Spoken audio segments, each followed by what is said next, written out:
Hello, ladies and gentlemen. We will now begin the second day of the 20th anniversary celebration of the Convention for the Safeguarding of ICH. My name is Min. I will be your MC for today as well. Thank you very much for coming here despite your busy schedule. As you know, the digital environment has changed the way we work, the way we live, as well as the relationships that we have with the people around us. In fact, the digital environment is playing a very important role in our lives, which is why we have to also think about the role of ICH within this digital environment. Today, we would like to have session 4 hosted by Ms. Janet Blake, Associate Professor of the University of Shahid Beheshti. And for our panelists, we have Cristina Mezcua-Chavez, Professor of the University of Mexico, Livier Boss, CIO of the Mesh Minds Foundation, Chong-Hui Park, and Kiran Bhatia of FemLab will be joining us online. We might have some issues with the connection. I'd like to ask you to please understand. We also have Mr. Michael Nyong'o, founder of the Forgotten Bottom Millions. We'd like now to turn to our moderator.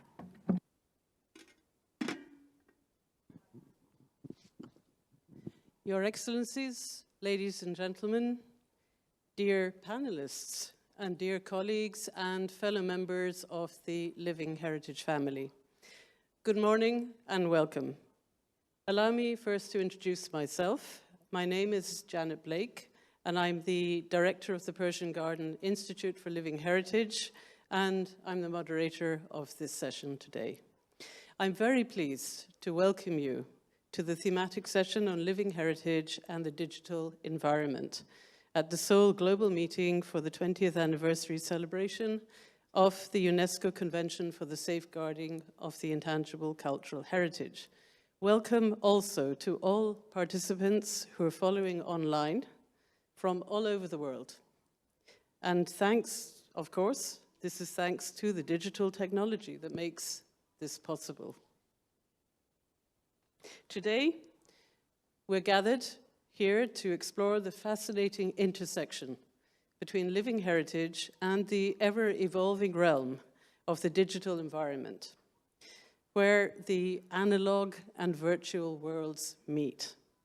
Yesterday, our fellow panelists have already provided us with impressive and visionary insights into three important thematic areas of safeguarding living heritage: livelihoods, the natural world, and education, and how to make them more relevant for people and society.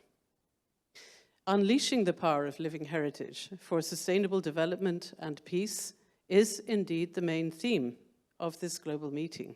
And today we're going to explore how safeguarding living heritage and the digital environment intersect, and we will try to predict how this interaction may develop in the future.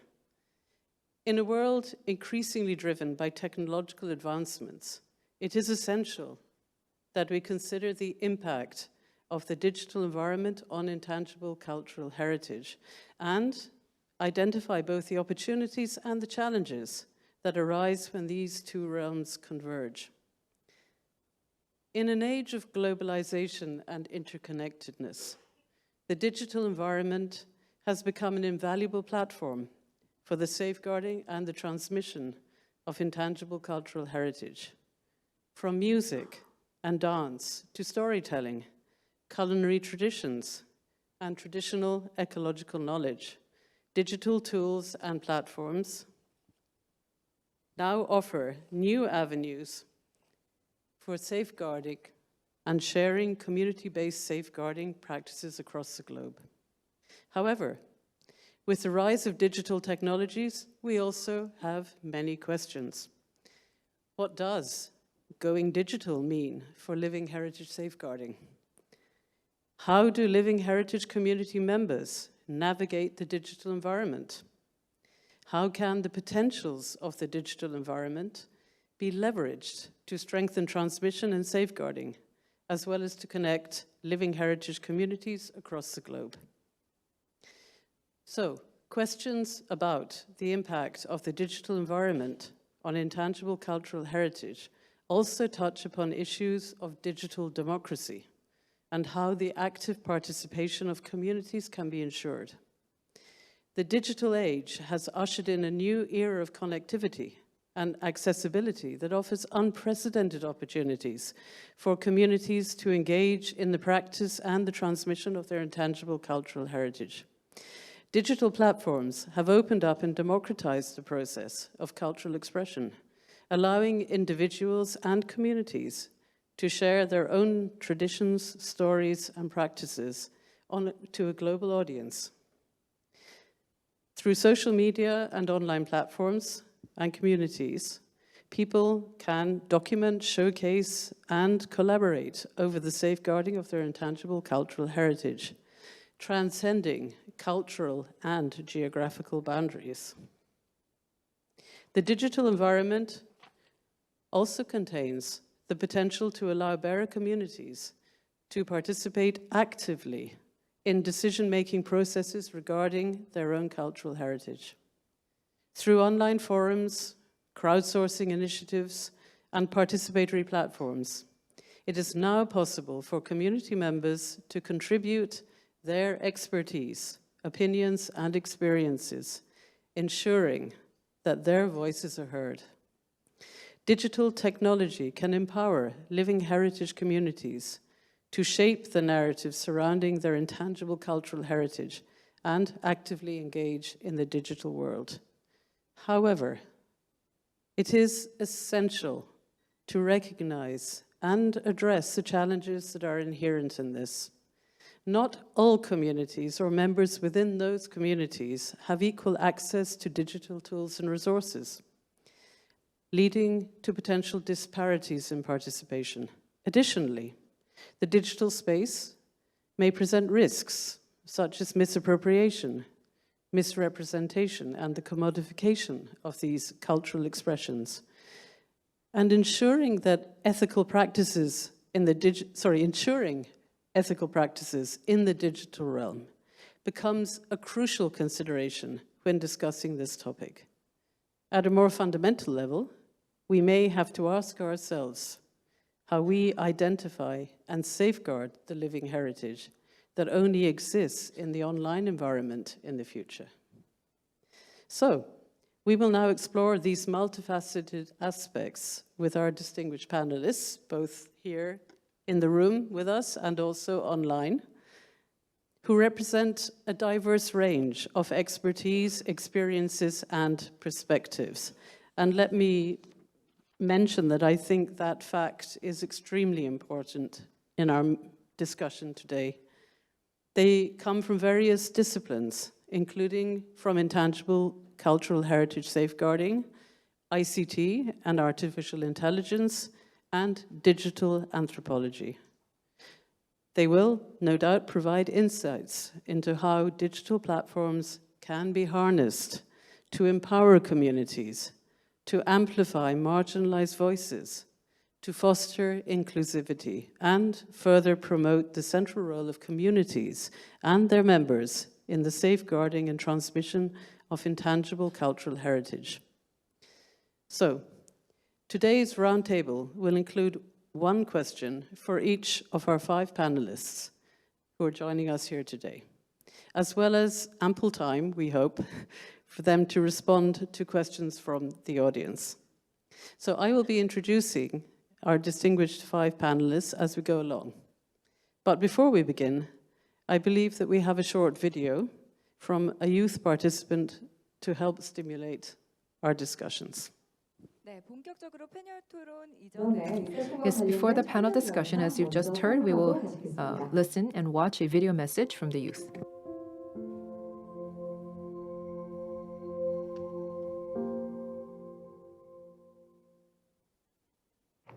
Good morning. 안녕하세요. My name is Yeji Lee, majoring in Intangible Cultural Heritage Studies at the Korean National University of Cultural Heritage in Korea.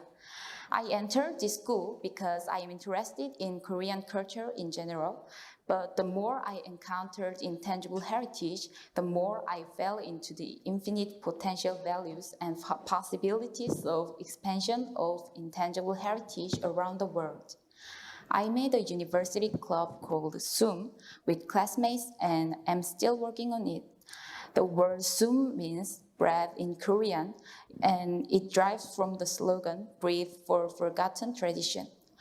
We are aiming to promote the community solidarity through intangible heritage by organizing and implementing utilization and regeneration projects to safeguard intangible heritage as a hidden treasure. The session title is Living Heritage in a Digital Environment. The preface of 2003 Convention recognizes that intangible cultural heritage as a mainspring of cultural diversity and a guarantee of sustainable development. At the same time, it is a driving force keeping communities to move on and inherited common spiritual assets. Here, I am curious about what the result will be if AI like ChatGPT learned intangible heritage. We should discuss whether quality knowledge is learned and recorded, recreated in the hands of AI and ultimately contributes to safeguarding, or whether it will cause social confusion due to misuse or abuse of knowledge. I'd like to hear various opinions from experts who gathered here today to not only celebrate the 20th anniversary of the 2003 Convention, but also prepare for the next 20 years. Thank you. Well, it's great, I think, to hear from a young person from Korea who studies intangible cultural heritage and is concerned about this question of digital technologies and what they will mean in the future. And without doubt, we need to hear from many young people about the topic of this panel. They are the future, and they understand in ways that perhaps the older generations find challenging what all this means. And she is right to mention the importance of living heritage as a community resource and the importance of respecting cultural diversity and the need to safeguard the future viability of this heritage. She mentions a future, or is it already here with us today, in which artificial intelligence tools can learn and even recreate intangible heritage elements. This not only raises the question as to whether this is safeguarding or possibly misappropriation of the heritage, but even more fundamental questions about how we will define this heritage in the future. So, with that, I would now like to turn to our 5 distinguished panelists and ask them for their perspectives on the topic of this panel. So, allow me to begin with our first speaker, who is joining us online, Ms. Cristina Amezcua Chavez. So, Cristina, you are a social anthropologist and a member of the faculty of the National University of Mexico as a professor and a researcher. In 2019, you coordinated for UNESCO the International Survey and Report on Alternate, Lighter Ways of Sharing Intangible Cultural Heritage, Safeguarding Experiences. You are the chairholder of the UNESCO Chair on Intangible Heritage and Cultural Diversity, and you also chair the IUAES Commission for Research on Intangible Cultural Heritage and have been a member of the organizing and academic committees for the International Congress on Experiences in the Safeguarding of ICH. All right. So, Cristina, could you please share with us your insights on how the digital environment can be leveraged to strengthen transmission and safeguarding, as well as to connect living heritage communities across the globe? So what do you see as the major opportunities and challenges in this? And how can this contribute towards encouraging mutual respect and social cohesiveness. Sorry. So over to you, Christina. Thank you so much, Janet. Can you hear me? Yes, very well. Properly? Thank you. Perfectly. Great. I'm so glad. I'm so sorry not to be able to be there with you in presence today after the challenging years of the pandemic. I really, really was hoping to be able to meet in person, but well, the thing is, I'm here online, and this is one of the things I wanted to point out, how technology and digital environment allows us to be together, even if we are not able to be in person. So first of all, I want to point or to stress the advantages of this digital environment in terms of being able to share and foster the transmission of intangible cultural heritage. It was very clear during the pandemic how having these digital options was very important for many communities to be able to keep on performing and sharing what was dearest to them.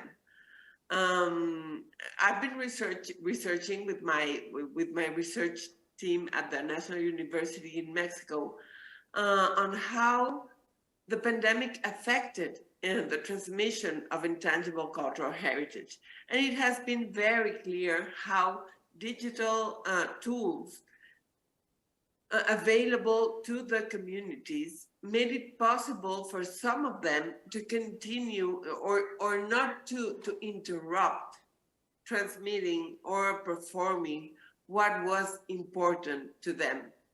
Also, another very, very important issue that we have noted is how these digital technologies have, in a certain way, I don't know how to say it. They made possible an intergenerational dialogue between elders and young people. Elders wanted to keep their traditions alive, to not stop doing what was important for them.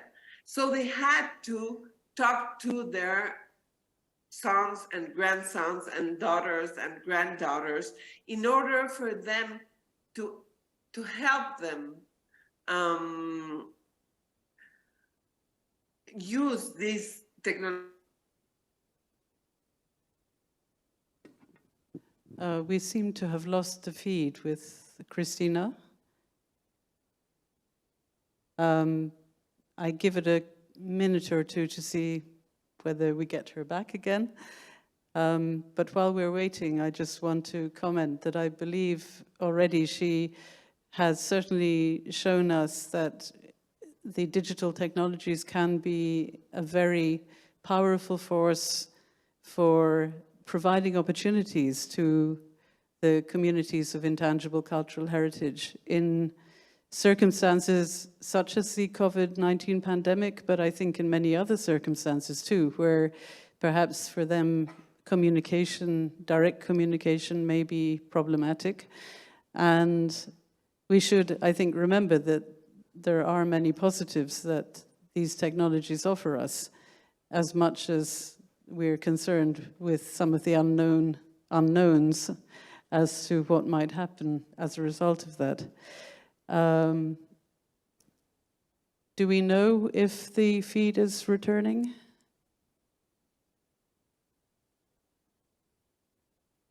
Should I move to the next panelist or wait? This, of course, is some of the downsides of the digital technologies too. We have to recognize that we were speaking about this before the panel, that they're wonderful when they work, but then when they don't work, we're left without much possibility to go forward. So could I have some guidance? Should I just continue with the next panelist? Yes, thank you. So I'm sorry that we've lost Cristina in Mexico. Have we found her again? Christina's back. Ah, please continue. I'm here. Sorry, Yeah. there was a power outage here. Yeah, there was. It's heavily Oh, raining. okay. Well, But please. I hope we keep the connection. I hope so too. Please continue, Christina. Sorry. Okay. Well, I don't know where we were lost, but I was saying that it was very important to see how intergenerational communication was in a way fostered by the pandemic in terms of helping the elders understand how to navigate the digital environment in order to keep traditions or practices alive. So that is one of the key points I think it is raised here, that intergenerational dialogue is crucial in order to understand how we can build bridges between what the elders and the young people know and want to transmit, and how they want to transmit it. That's something we have learned. That is something that we learned because of the pandemic. On the other hand, I also think it is a great and big challenge to work with the inequalities in terms of access. It is very easy to think on how the digital environment can help us to broadcast and share intangible cultural heritage. But we need to keep in mind that not everyone is connected, and that not everyone has the knowledge on how to use these digital tools to be able to either share or see what we are broadcasting online. So that is one of I see that is one of the biggest challenges, dealing with inequalities in terms of access. Not everyone is connected around the world. Not every woman, man, elders are able to really use the digital environment to be able to be part of these digital communities. Other thing, and this was very the video from the youth on this session made me think is about artificial intelligence. We have bigger challenges there that we need to be able to address pretty quickly. So I think that there we have to really foster and be able to dialogue and connect with the younger generations that are understanding better how this artificial intelligence is working. Because for my generation, it is still something quite difficult to understand and navigate. But what I see is that I am not really, well, I was first introduced to for example, to the ChatGPT by my son, who is 11 years old. And he was the one who first shared with me the link and told me, hey, Mom, did you see this? So I'm not scared, because I do think that human beings and our creativity, which is basically what intangible cultural heritage is about. It is about our collective creativity. That is what makes us human. That is what makes us feel part of a community. That is what creates social cohesion. So I do think that we need to understand the potentialities of artificial intelligence for better use and better and in a way, liberate us from daily, oh, sorry, I just forgot the word, from daily chores, yes, in order to be able to be more creative and to be able to be more together. So basically, my message for this meeting is let's embrace what technology gives us. As the coordinator of the MOOC on intangible cultural heritage and sustainable development, which we had to make, which we had to make real in pandemic times with digital, in the digital environment. I know that our creativity and our ways of working together was what made that possible. So basically, my message is let's embrace what technology gives us as ways of keeping us together. Finally, intangible cultural heritage, the basic function of intangible cultural heritage is to create social cohesion.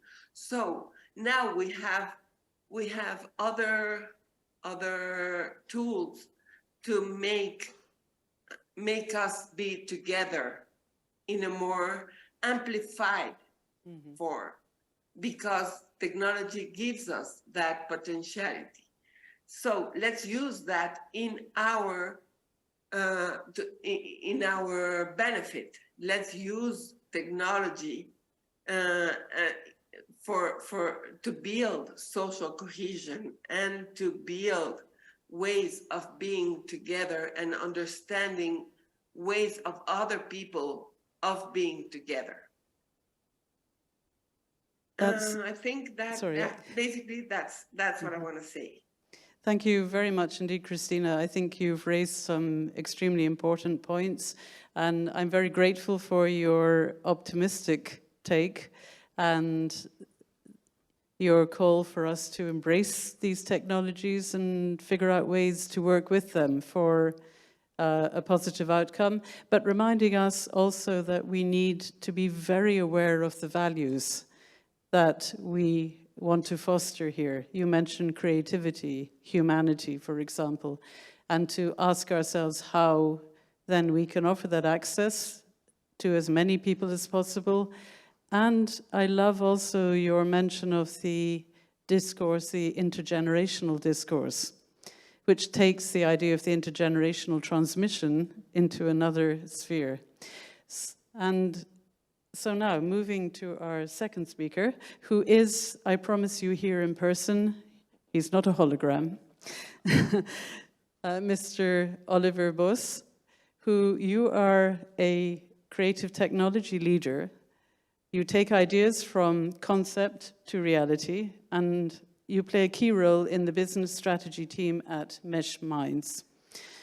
You are passionate about exploring the intersection of technology and art, and you use your knowledge of tech trends to make a positive impact on the world through educational projects and programs.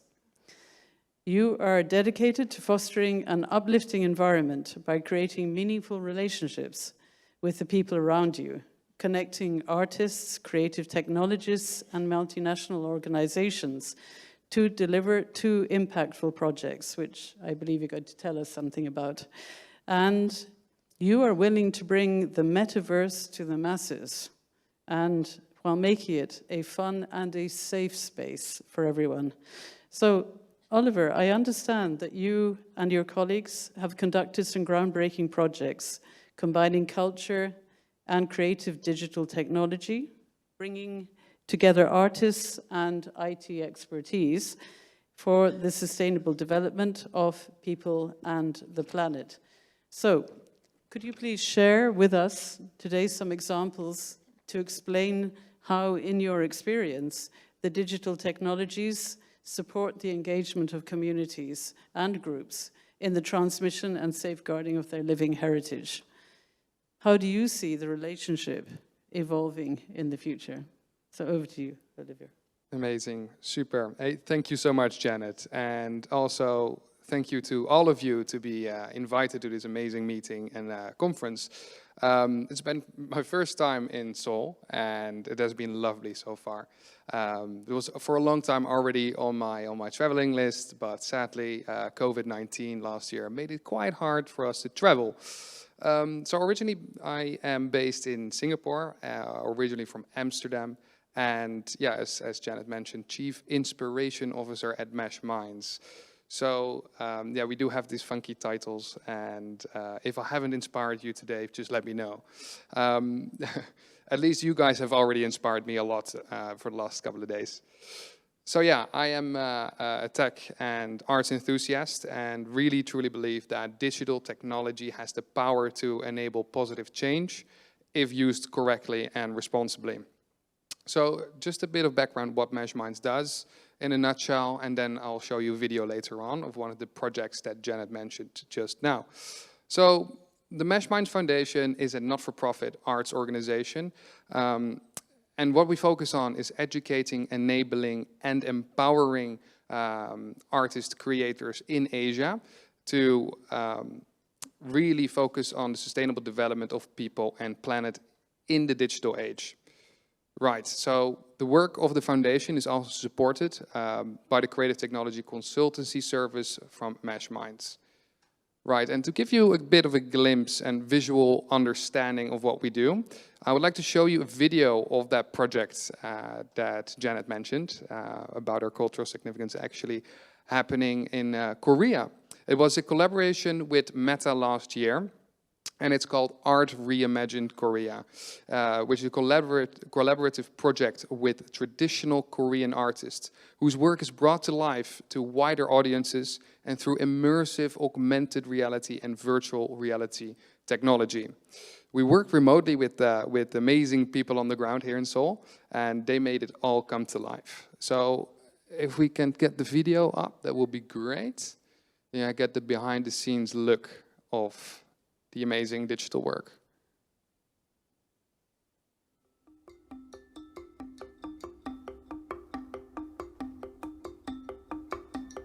한국 전통과 문화 가운데서도 예술은 특히 다양한 관점에서 세상을 바라보고 이해하는 방법을 제시해 왔습니다. 아트 리이매진은 한국의 전통 예술가와 함께한 협업 프로젝트입니다. 증강현실과 가상현실 기술을 통해 새롭게 표현된 각 예술가의 민화, 국악, 전통 무형 작품을 더 많은 관객분들이 경험하실 수 있습니다. 우리 춤은 자연을 표현하는데요. 사군자 그림의 전통에서 4가지 식물이 상징하는 덕목과 계절에 해당하는 사막으로 구성된 춤을 창작했습니다. 전통춤 하면 사람들이 보통 어렵고 모르는 세계라는 느낌을 받는데 이 기술들을 통해서 춤은 이렇게 표현될 수 있구나 하는 가능성을 보아주면 좋겠어요. 민화는 일단 평면적인 구성이 많이 차지하는 분야이기 때문에 2차원적인 민화가 3차원적으로 바뀌는 게 제일 기대가 많이 되었어요. 가족의 행복을 많이 주제를 해서 작업을 하고 있고요. 오래된 그림이나 옛날 것이라는 생각이 있는데 AR 기술과 만나서 충분히 현대적으로도 해석을 할 수 있구나라는 걸 느끼셨으면 좋겠어요.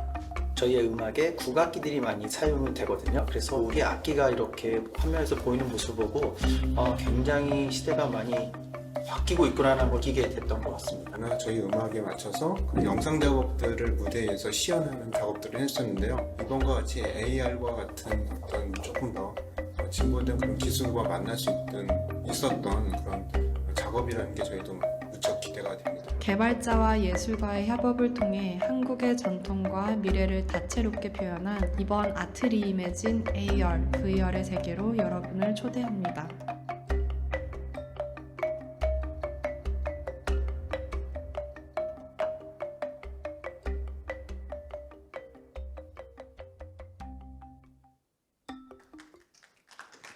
Thank you.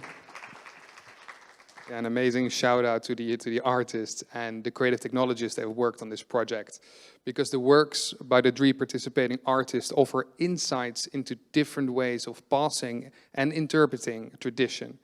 Instead of treating the past as complete, you see how inheritance can be relevant and present with these traditional artworks using digital technology.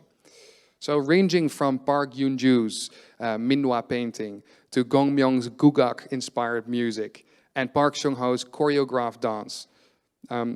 Each of these works seeks to communicate not only the values of Korea's tradition, but also relates to contemporary world we experience and the future we all imagine.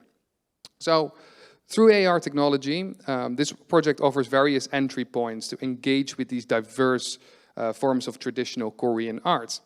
And in doing so, it invites a new generation of people to learn about their hidden meanings and significance.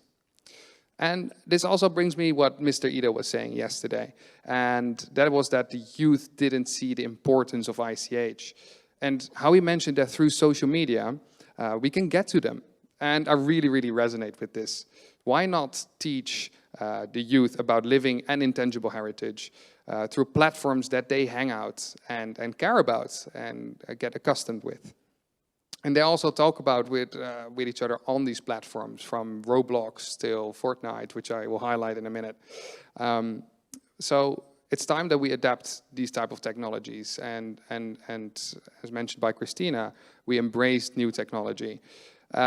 Since we're already adopting each time new technological advancements take place, because I bet some of you might have been Googling what augmented reality is already, from learning from books till learning from the internet. So we always here to adapt as human beings. So I'll give you another example that really inspired me and thinking about how technology can be used to safeguard cultural heritage in this digital realm. So there's a company called Preloaded. It's a game company, and they are specifically known to create really immersive metaverse experiences, but also creating a Fortnite map. So some of you might know Fortnite, which is this game that kids play and basically shoot each other. But what Preloaded did is making a map within Fortnite, and without killing each other, what they do is you learn about the Great Pyramids of Giza in a very cool and immersive way. And I think this is the future, and which is really innovative to think about, that you use the technologies that the youths are using to learn about these topics, like the history of the pyramids of Giza. So we at Mesh Minds are doing something similar, and we're using Roblox, this wildly popular game amongst young children and the youth. And we're creating this world, or this fictional world based on Singapore. It's called Sky Farm Island, and we're teaching kids about vertical farming and making agri-tech cool again. And by doing that, we also hint to the hawker culture we have in Singapore.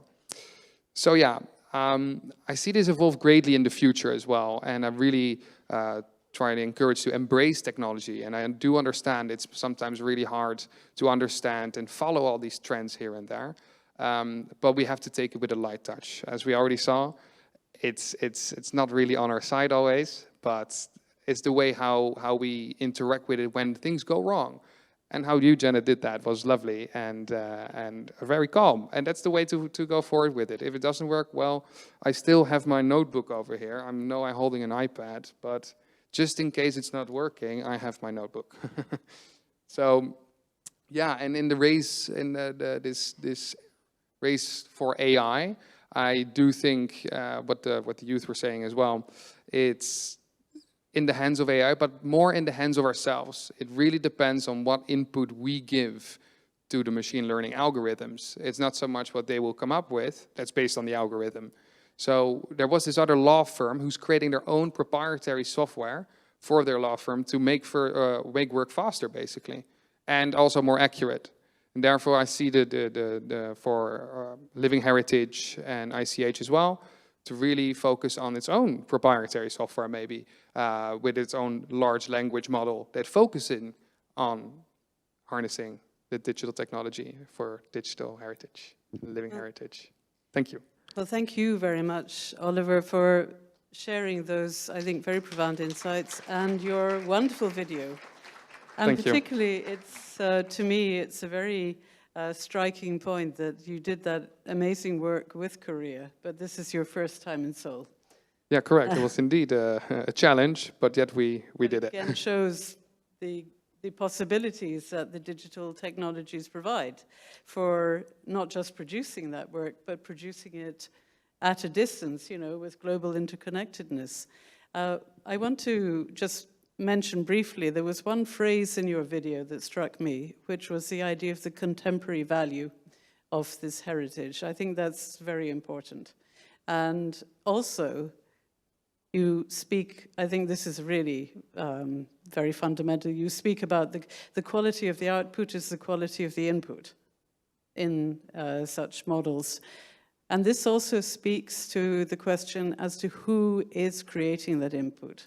And I think this, obviously for us, we're not capable perhaps of changing this, but I think we do have to, as a society, consider the question of inclusivity also in the people working in your field.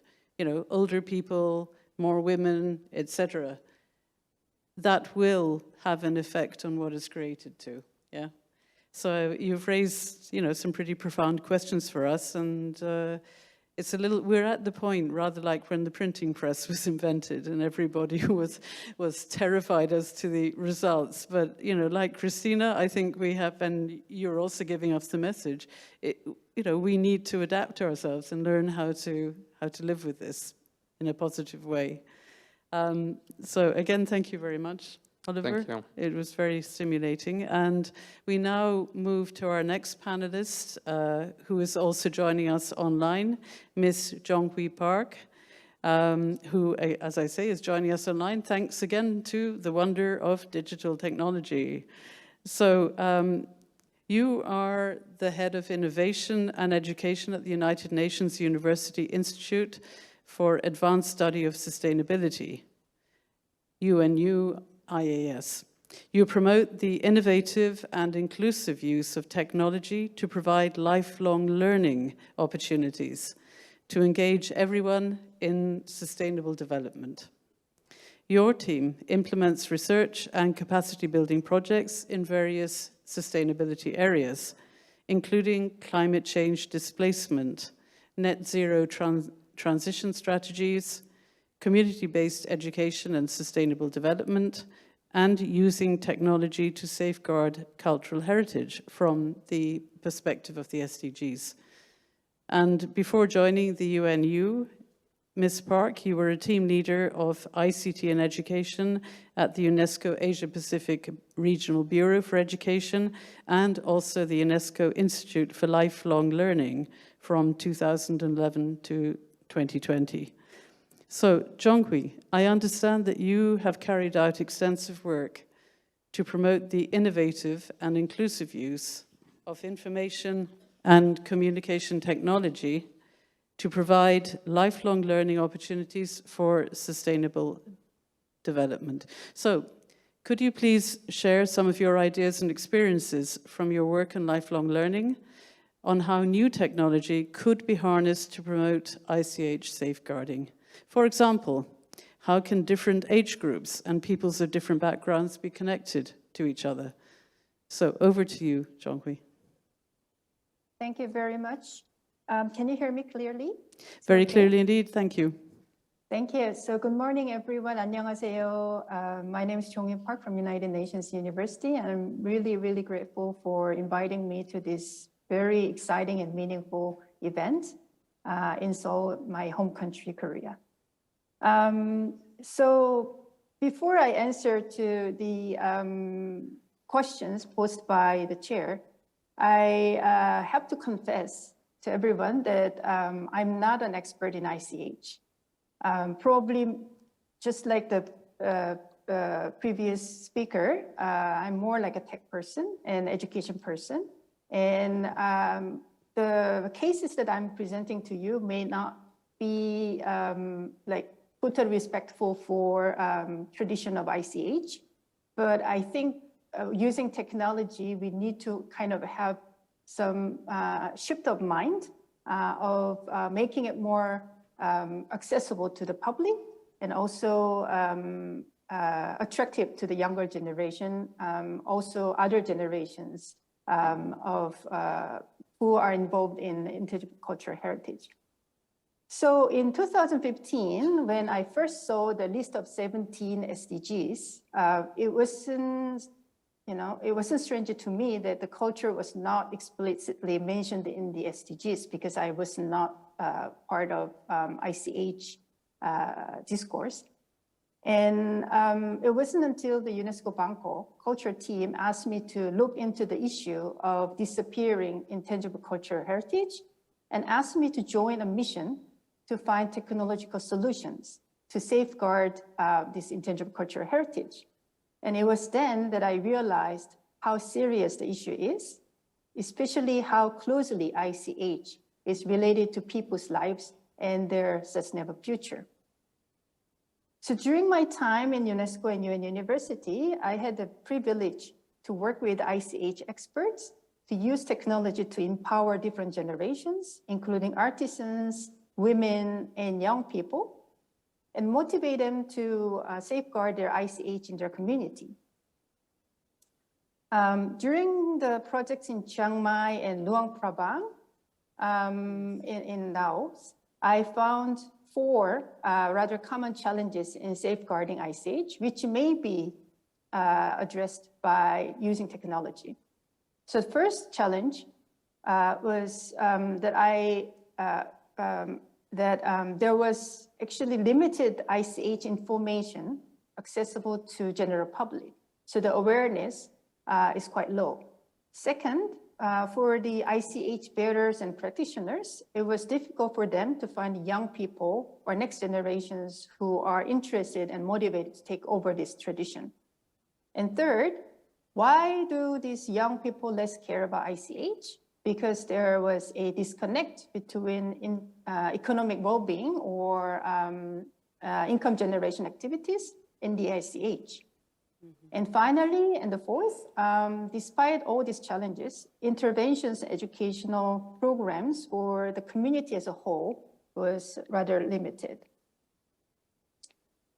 So I would like to introduce 2 projects that I have carried out in terms of using technology to safeguard intangible cultural heritage in these 2 communities. In Thailand and Chiang Mai, and Luang Prabang in Laos. So in the project with the crafting women from Karen, Akha, and Hmong communities in Chiang Mai, we teamed up with Samsung, the electricity company in Korea. And volunteers from this company helped the women to find digital solutions to those challenges that I just mentioned about safeguarding the ICH. So, for example, some women in the community found it difficult to document and visualize the traditional patterns. So what we did was we teamed up with engineers in the company Samsung, and some women, the crafting women, visualized the traditional patterns, and the engineers to document and digitize those traditional patterns. And they also, the women also learned how to set up a social media market for their craft. And the marketing team from the company created an app to easily make professional looking product labels or text. The women also learned how to take an attractive photo of their craft using very easy photo box. And in the end, the group created their final products like a website for visualize and document the traditional Hmong patterns. And also they created a mobile app, of course, with the engineers from Samsung to create a product label. So inspired by the success of this project from Thailand, my team at UN University carried out a quite similar project for this time youth in Luang Prabang, also in partnership with the UNESCO Bangkok. So in this project, actually all we did was to train youth on ICH knowledge and connect them with the local artisans and teach them digital skills like digital storytelling, movie making, those things. And then we just let them figure out and find their local ICH to safeguard and build a digital solution. And the result was just amazing. One group, for example, worked with a weaver, the basket weaver, Uncle Kami, his name, who faces the same challenge as ICH practitioner. He found that it is quite hard to keep the ICH transmitted to the next generation because they show little interest in traditional craft, and the young people prefer more convenient jobs in urban areas. So the young people groups, a youth group, after listening to Uncle Kami's challenges like this, they decided to create a woven lamp with a contemporary design, just like what the previous speaker said. So it's a traditional woven lamp with a contemporary design. And it wasn't just designed in a vacuum, but they really closely consult with Uncle Kami because they don't want to ruin or damage the traditional practices and like how to weave this basket. So at every step, they respect traditional practices. Moreover, what amazes us was they went a step further to add solar panel to power up the lamp. This lamp doesn't require any electricity. So it's like really sustainable development, climate resilient, and all those aspects. So the most important part of this youth experience is that the youth learned a lot from consulting and discussing with this Uncle Kami, to the extent where they want to be the part of the ICH safeguarding even after the forum, even after the project. So from these two projects, I found common success factors. First, we try to make the ICH domain relevant to the target learners as much as possible. And second, we engaged the local community and artisans from the very beginning and listening to their needs and reflect them in the design of the project. And third, we brought in interdisciplinary experts like marketing, IT expert, engineers, education specialists like myself, etc.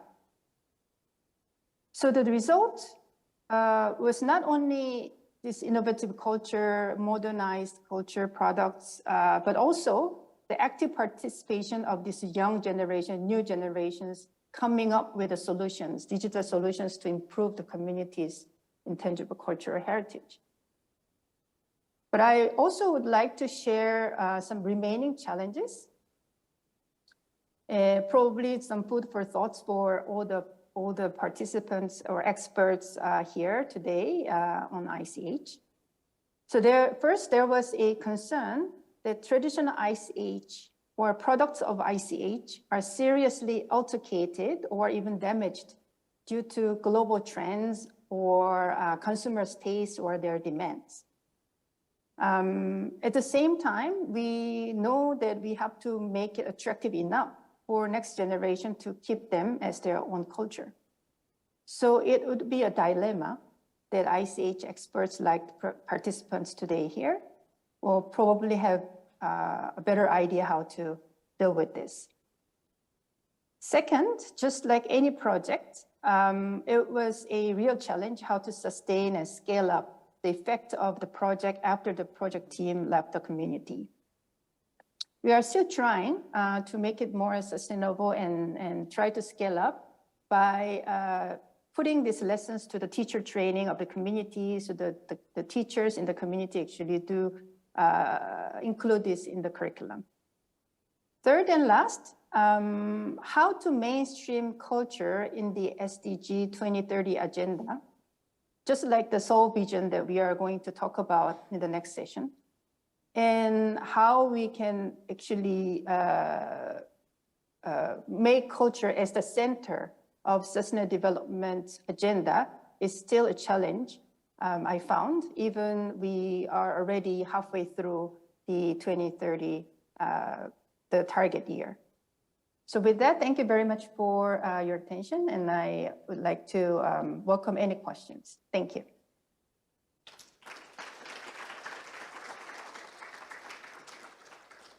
Well, thank you very much indeed, Jongkwi, and certainly those two examples you shared with us have shown us really some of the possibilities here, again, of not just embracing the technologies, but importantly, providing access to these technologies in ways that allow community members to make use of them. I'm a firm believer that if one gives that possibility, that opportunity to the bearer communities, they will find often ways to use these and to show us how they can be used in positive ways for themselves and the ICH. So I think this is a case that everybody needs to learn from each other. And coming back to the crucial idea of finding ways of having the dialogue, not just between the generations, but also between the different sectors and people with different expertise. And even how can we find the common language to do this? So that was very inspiring for our future discussions, hopefully. And so now, again, thanks to the wonders of digital technologies, we have another guest speaker joining us online, Ms. Kiran Bhatia. So, Kiran, you are a digital anthropologist. You focus on the intersection of marginalization and digital media. Your research examines the impact of digital media technologies on vulnerable communities in globally South countries, particularly on young people from low-income backgrounds. You aim to shed light on their experiences to promote diverse, equitable, and inclusive digital structures and policies. So with over 8 years of fieldwork experience in India and Sudan, you actively advocate for media literacy and pro-democracy efforts worldwide. Currently, as a research lead at FemLab and the program director for ICHCAP, you manage projects exploring user behaviors, design cultures, educational technologies, and digital activism. So, Kiran, as a digital anthropologist and the research lead at Feminist Futures of Work Initiative, FemLab, you work to support inclusive technologies and cultures and explore how the evolving digital environments influence the expressions of cultures online. So, can you share with us some insights that you have gained from this work to help us to understand better the linkages between living heritage and digital technology and how they might impact on each other in the future? So, what benefits, for example, can each offer the other? And what are the potential pitfalls that we should be aware of?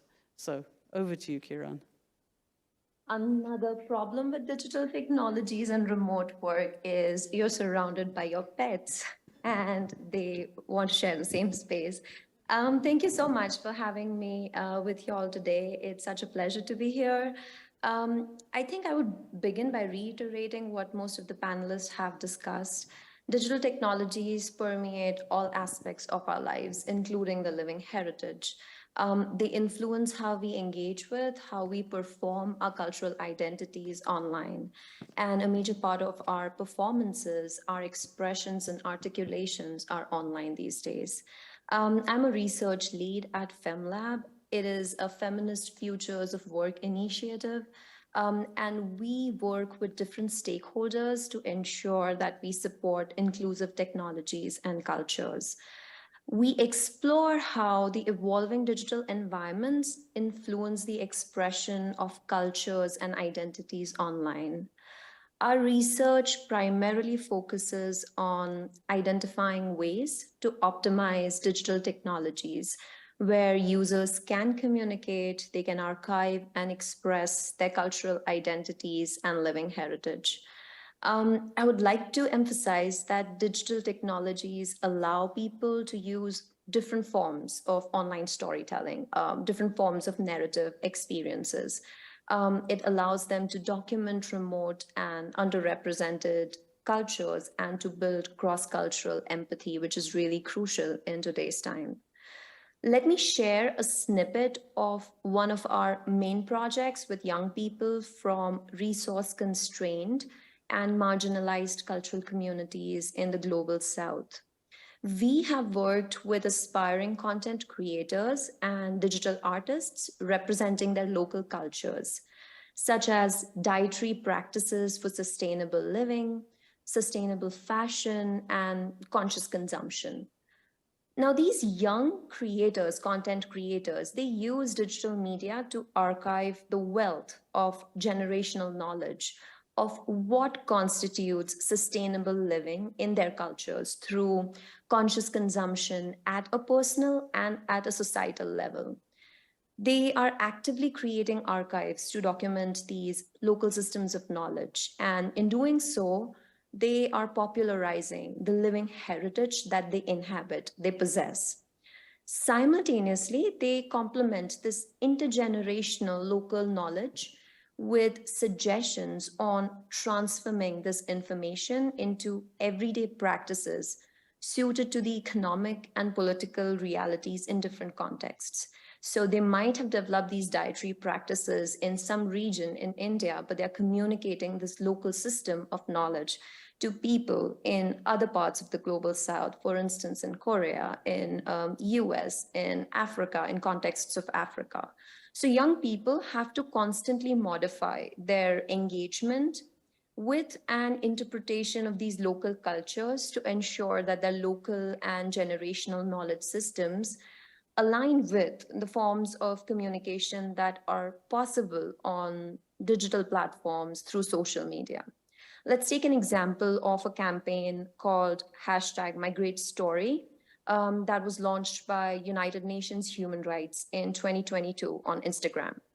And within this campaign, migrants in different countries were requested to share a food recipe to commemorate the story of their migration. This campaign used digital media to encourage proponents of different cultures migrating to new lands to archive their food recipes as a testimony to their rich heritage, to their generational knowledge and local systems. As several migrants used #MigrateStory and shared their favorite food recipes, people on social media from across the world tried these recipes in their own homes. They modified these recipes, changed them, altering bits and pieces to suit their own lifestyle and dietary practices. Now, many such examples help us understand that when content creators archive knowledge of local food systems for sustainable living, they also provide information on translating this knowledge into everyday practices in different contexts in geographic regions. Before the advent of digital media, I would say that it was easy to express, it wasn't easy to express because the spread of information about local knowledge was limited to people inhabiting a similar geographical region. In pre-digital media age, individuals from small and local cultural communities could not access those geographically removed from them, say in other cities, states, or countries. As a result, members of a cultural community could assume that others, only those with the same geographical region, would have the resources to perform and reinforce the cultural practices they were promoting. Now, digital media has allowed cultures and knowledge systems to overcome their absolute rootedness in physically bound and geographically conducive practices. As a result, it becomes relevant for proponents of various local knowledge systems to preempt how their local cultures would manifest in different contexts. And in doing that, they should and they do offer practice repositories to allow for the popularization and preservation of their local systems of knowledge. We are thus witnessing that systems of knowledge are now readily preserved due to the ease of archiving, communicating, and networking across geographical boundaries and in different markets. At the same time, content creators have to spend considerable time refining how these local cultures and knowledges are performed, such that the attendant rituals or everyday practices are flexible to the evolving dynamics of different regions, different countries and states in which people live. So it's important for us to look at the relationship between living heritage and digital environments as very nuanced and complex. Digital media and technologies can also give birth to competing aspirations and possibilities. They can increase a sense of alienation and fear in content creators who are promoting their local cultures. For example, when content creators use digital networks to replicate their local connections in the online space and reinforce their cultural practices, they also witness social alienation and isolation. This is primarily because they are relying on digital media to a large extent to practice their cultural systems of knowledge. And they experience isolation when they cannot dwell in the same physical spaces as their local community members. So this loss of a sense of belonging is intangible, and it stems from young people's increasing reliance on digital technologies and online spaces.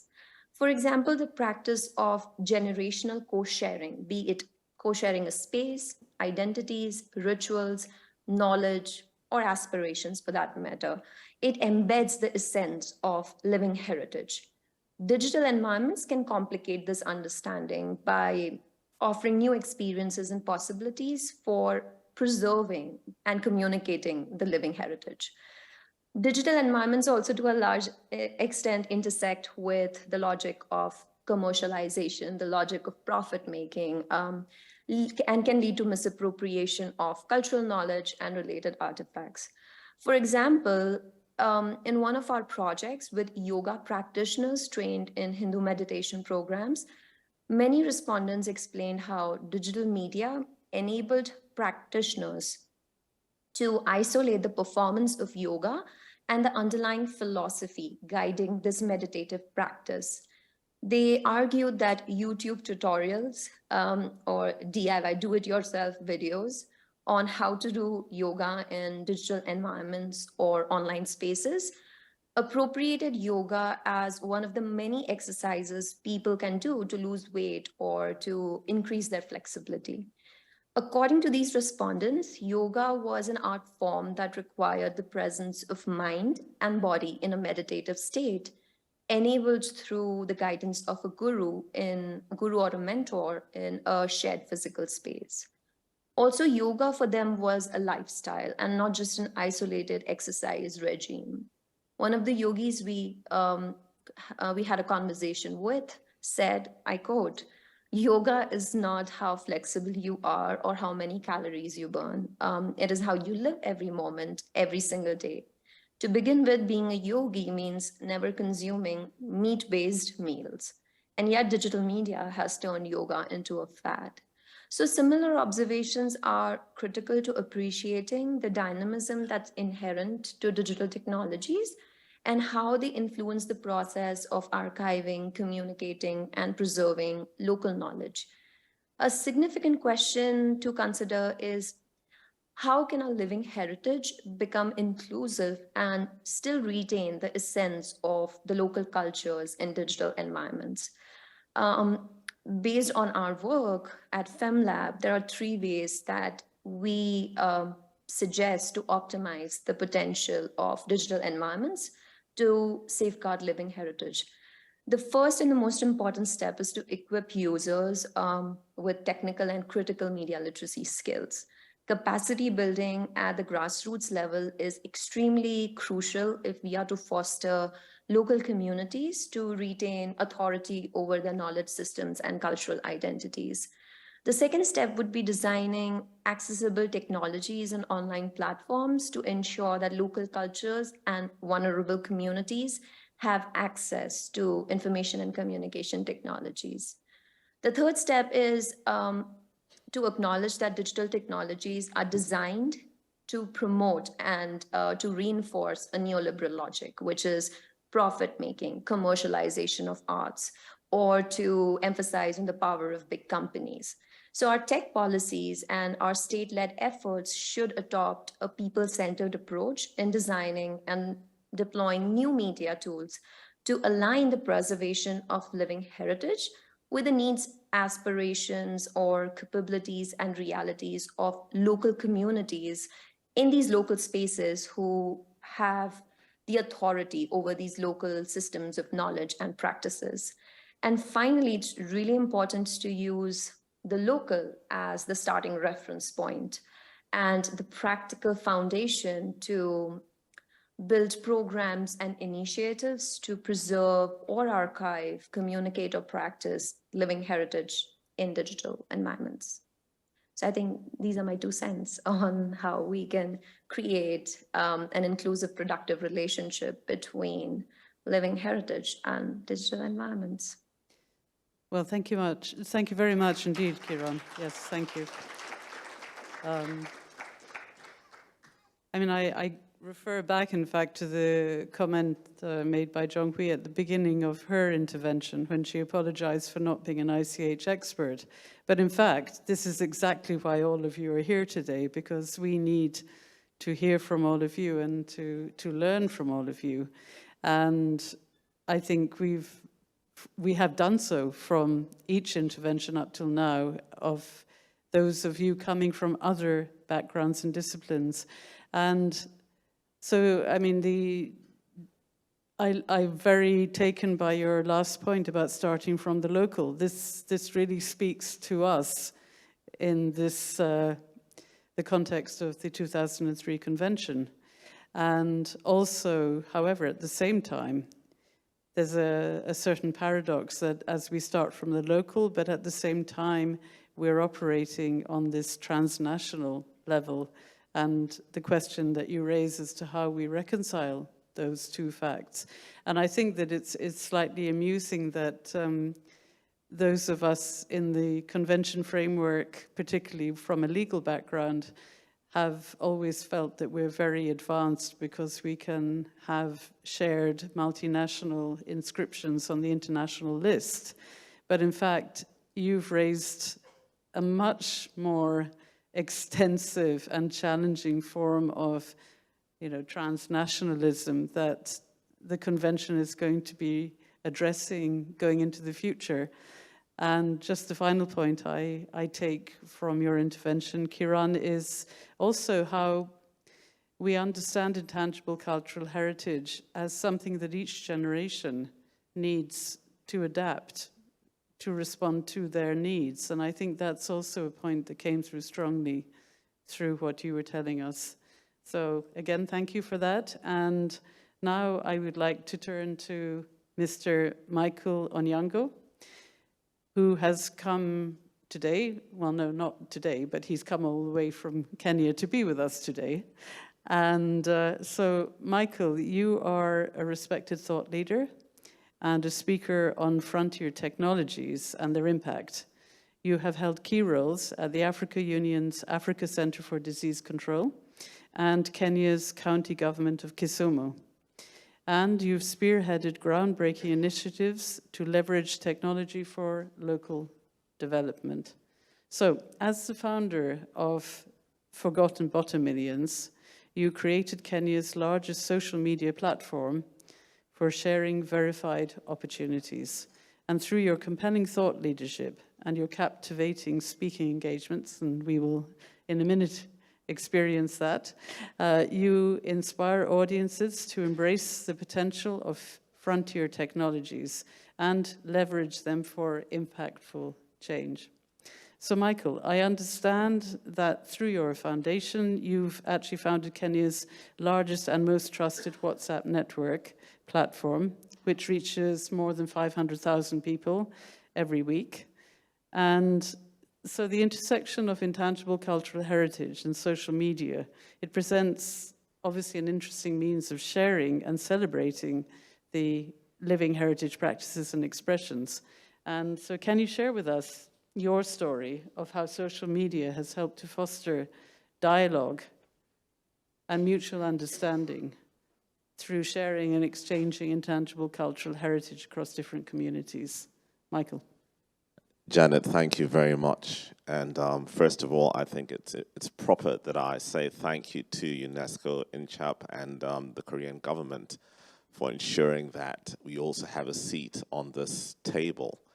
And before I go into the specifics that Janet has asked me, I think it's important to recognize that each one of us in this room, your DNA comes from the cradle of mankind, which is in Africa, which is in Kenya. So that's a commonality that each and every single one of you in this room have. So not having me here would have not fulfilled the objectives of what you have been doing. So thank you for that. And again, just to put a bit more context into why it's important that I should possibly be sitting here in the room. A lot of you may not know or may not have the understanding that if you take the whole continent of China, if you take the whole continent of USA, if you take the whole continent of Europe and India, all that fits into Africa.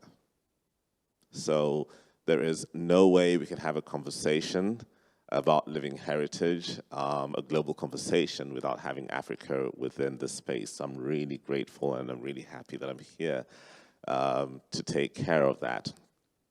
So coming into, what, not me, but what we do, because Forgotten Watermillions is more than just me. It's a collective of probably about just a shy of about 500 or so people who ensure that every single week across Kenya, we reach about 800,000 people over the WhatsApp platform. And just some background, before I talk about WhatsApp, let me speak a little bit about technology and Kenya so you can understand just why and how this fits in. So I am sure that everybody in this room, and if you haven't, please Google the word M-Pesa. So M-Pesa is mobile money, which just caught traction in the rest of the world, possibly maybe about 10 years or so ago. But for us in Kenya, possibly for the last 20 years or so, we've actually been using this. And to give you some context, the total transactions today that the whole of Western Union will do across the world in all its operations, these transactions that we're going to do as Kenyans over M-Pesa in one day exceeds what Western Union does in a month. So that gives you some context. When people normally think or talk about the continent of Africa and technology, they think that the two don't sit together. So I just want to bring in that context into the room. 95% of Kenyans actually are connected on WhatsApp. So again, that is why primarily we as a Forgotten Watermillions work over the WhatsApp medium. But why do we use WhatsApp and why is it important? And I need you to understand this, and I think I want to make this very, very clear. Each and every geographical country or region has its different nuances and its different technologies. So I'm not pushing and telling you that WhatsApp is what you should be using in your specific geography. In some instances, for example, in Singapore, maybe Instagram works better and it's more engaging. But why does WhatsApp work so well for us?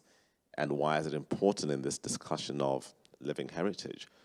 First of all, WhatsApp, a lot of the global corporations, and I won't mention them by name, but they have gone ahead and they give free access over their platforms on WhatsApp. So a lot of Kenyans can actually get connected over their devices into WhatsApp for free. which is good and bad, because then a lot of Kenyans who don't have access to other parts of the internet believe that those corporations are the internet. So that's also the downside of it. But it's important that what has happened with us having access to WhatsApp is a lot of people who ordinarily would have never had access to information, access to socio-economic opportunities would have been fledgling. So we have people right now who are living across and studying across the world, for example, who simply got information through our platform. But I want to be a bit more contextual, and I want to dive into living heritage and give some examples of what it is that we have done, continue to do, and also planning to do. I love how we finally got it when I heard all the panelists speaking, when everybody narrowed it down to food. Food is one common thing when you're speaking about living heritage that really encompasses culture and encompasses who or what we are. So it's interesting that within our WhatsApp channels, every single Friday, we have our market day, where that's the only day within our partner organizations that we allow people to sell or to engage with the service and products. And one of the highest things the people are actually selling or offering is actually food. And interesting enough, the food that they're offering is actually traditional food, which ordinarily you cannot find in your supermarket, you cannot find in the big stores. So it is interesting that now communities which were looked at as rural communities have connected so greatly with those in the city.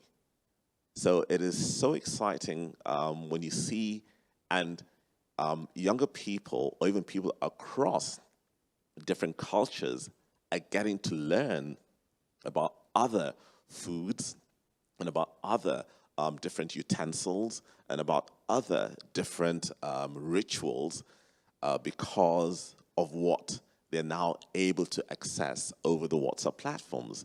So this just is a testament as to what and how technology is so important in terms of driving, preserving, and letting people live their cultures.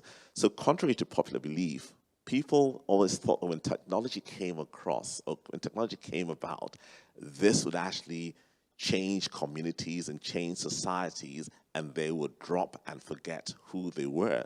But we're seeing quite the opposite with this.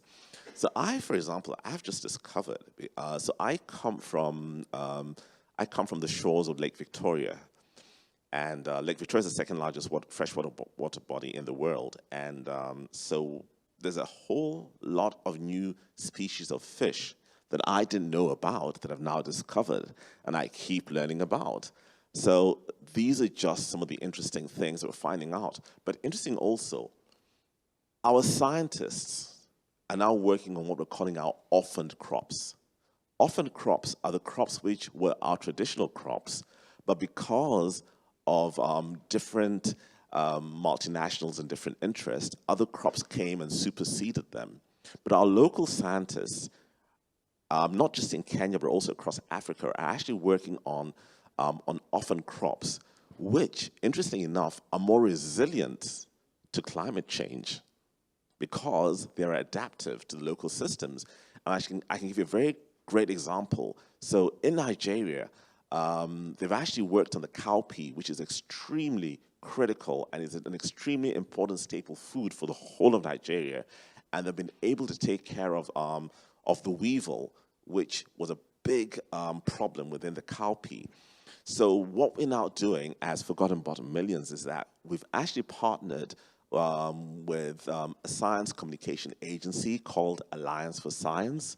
And what we're doing is helping Alliance for Science, who basically work with scientists and on different scientific technologies to dumb down the science and to also have it brought into local languages, and we're able to transmit that across the different WhatsApp platforms. So you're finding that, again, interestingly, when we thought that scientists who work in labs and on the things that they work on was so removed from reality through digital technology of WhatsApp, were actually able to show the connection between some of the orphan crops that they work on, which are now ensuring that the living heritage, which we're speaking about here, can actually continue to get a life in terms of what it is that we are doing as a people. I'm very excited about this particular session because it shows that UNESCO and the other partners, the statement that you have made to the world is that our past and your past is extremely important, but it's not going to dictate our future. So I think I've seen that there is, yes, sorry, I've been cut short for time, so I will not be able to finish everything I'd like to say.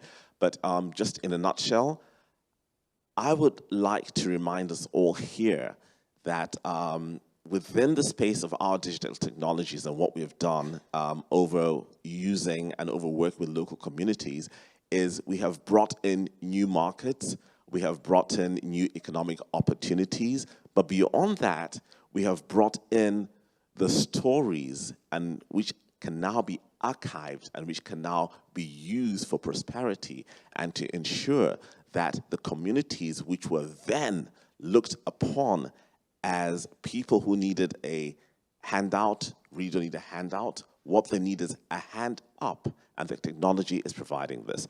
Thank you very much. Thank you very much indeed, Michael. And because our time in this session is short, I won't take up any more of it by making any further comments. We apparently have, well, probably less than 3 minutes now left in our session, but let me at least try to take one, if not two questions. But please, because our time is short, if you have a question, can you ask a short question to give our panelists more chance to respond? So, yes, a question over here. Can we have a microphone, please? Thank you. Yes.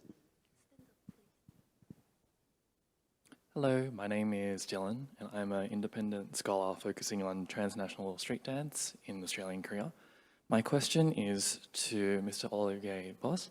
I was quite inspired by your Art Reimagine Korea VR project. So my question is as follows. Given the panel's topic on linking ICH or living heritage to digital environments, who was your target audience for the project? And how did you assess the impact of your Art Reimagine Korea project on increasing engagement with living heritage, with living tradition with this audience? Which benchmarks did you use? Well, that's a great question, Dylan. Thank you. I'll try to do my best to answer it as accurate as possible. So first of all, the measurements, right? How do we measure this kind of impact? And this is one thing that we always struggle with, to be frank. With all the other campaigns that we have in augmented reality campaigns and targeting behavioral change, for example, is extremely difficult. So the impact of it itself, it's first of all offering the platform for artists out there, traditional artists, and getting accustomed to these new technologies. So that's the first point of call, and then later on worry about the masses, to be frank. And the target audience, right? It's for everyone who is interested in these art forms and also want to learn more about these digital technologies using AR and VR. There's not a specific way how to get interest by a specific group, to be fair. It's for everyone, and if you want to learn more, then it's there to use. You can still go to the Instagram page, for example, which is called Art Reimagined KR, and we also did several other iterations in Singapore and in Taiwan of it. But yeah, I know it's a bit of not a direct answer to your question, but I hope I answered it here and there. Yeah? Thanks. Okay, thank you. And what I would like to do now, because I believe really we are coming to the end of our time, I would like to ask the panelists one by one, and if you can follow the order that you spoke before. Just, you've heard everybody, each other. Could each of you just, like in one sentence, provide a kind of key takeaway that you have from this session. So if you would like to start, Christina, and then we follow the order of interventions. Sorry, I just lost my my audio. Okay. Okay, well. Did you hear me? Yes. Yeah, I can. okay. Please carry on. Okay. In just one sentence, I think that my takeaway message would be, let's work with the digital environment to find ways of better transmitting and better safeguarding ICH. There are important ways that when digital technology can help us do that. Okay, thank you very much. And Oliver. Right, I'll keep it short indeed. Really the key takeaway is to embrace technology, but also take care of its nuances and understand that it's not for everyone at all times and not accessible for everyone. Yeah. So we need to take it slow and with a calm approach and understanding what we're dealing with, basically. So thank you. Thank you. And Jonghui. Yes, thank you. So my key takeaway is the technology can actually make it happen, the intergenerational learning between the artisans and the young generation, not just because the young generation can use technology, but also artisans can learn from the young generation how to use technology, how to utilize technology to safeguard intangible cultural heritage. So it's two-directional, it's interdirectional. Yeah. Intergenerational learning that can be empowered by the use of technology. Thank you. And Kiran? My key takeaway is that it's important to design a people or a community-centered and inclusive approach in the design and deployment of new media and digital technologies to ensure that our work of preserving living heritage aligns with basic principles of human dignity, creativity, and pleasure. Lovely, thank you. And Michael, last but not least. Thank you. So I'll use an analogy. Not to use technology is akin to trying to rearrange furniture on the Titanic. Mm-hmm. Well, my thanks to all of our distinguished panelists. I think really we have many very important, profound thoughts and a lot to take away ourselves from this panel and think about. Particularly, I would say, the question of how us older generation who are sitting in the committee meetings of the convention, etc., how we can learn from younger people about this very important question. Thank you. Over to you. Thank you, panelists, for your wonderful discussion. Thank you very much. We had some connectivity issues. We apologize for that and ask you for your understanding. In this session, we discussed the living heritage in a digital environment, mutual respect, opportunities and challenges, the impact that digital environment has on living heritage as a whole. We've also seen a lot of visual elements in today's session as well, how digital environments can be used to enable more safeguarding of ICH, but that we also have to be well understanding of the risks that it poses. That we had a very lively discussion. We'll have a short break, and then we will announce the Seoul vision based on the discussions that we have. We'll see you soon.